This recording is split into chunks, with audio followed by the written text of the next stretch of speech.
Hey newlies, we are getting right into part 2 of our Forgiveness in Marriage series. My name is Kenya Nunez, and if you missed part 1, I talked about how our feelings can get in the way of forgiving. This week, we're looking at how it's good for us if we forgive them.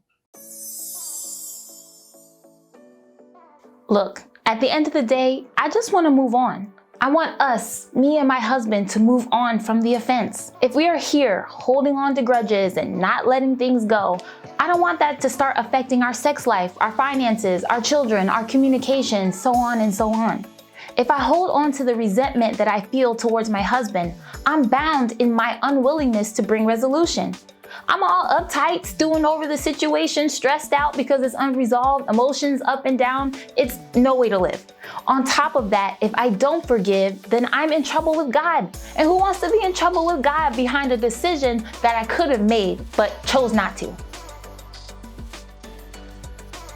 There's this book full of wisdom called the Bible, and it says in Ephesians 4:31 and 32, "Let all bitterness and wrath and anger and clamor and evil speaking be put away from you with all malice, and be kind one to another, tender-hearted, forgiving one another, even as God for Christ's sake hath forgiven you."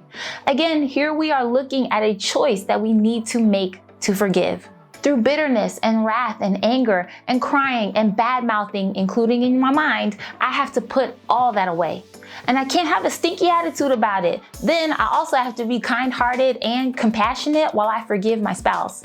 That's some heavy stuff to put away, but is it possible? Absolutely. Why would I want bitterness and anger and wrath festering in me anyway? They say the root of bitterness is unforgiveness. I can see how that's possible. Hebrews 12 and 15 says, "Looking diligently lest any man fail of the grace of God, lest any root of bitterness springing up trouble you, and thereby many be defiled." Unforgiveness is troubling.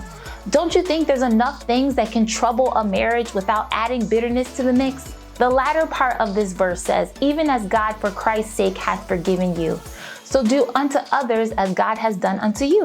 With the amount of stuff that God forgives us for on a daily basis, we should be running to forgive folk. And keep in mind, God isn't just forgiving the outward offenses, but also the inward offenses. That's stuff that nobody even knows that you did.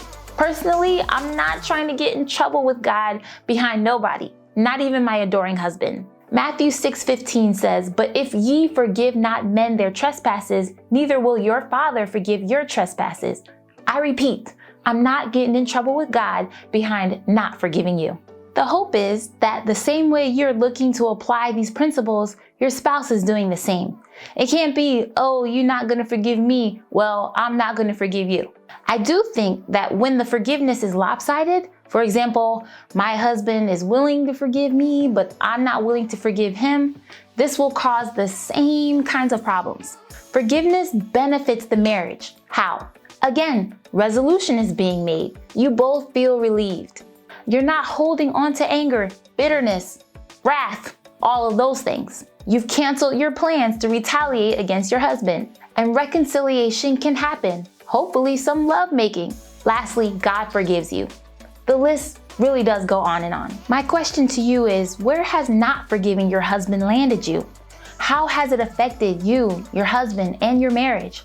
Also, in what ways have you seen the benefit of forgiveness within your marriage? Thanks for joining me, newlies, and I'll catch you next week in part 3, where we'll discuss the things you said you'll never forgive.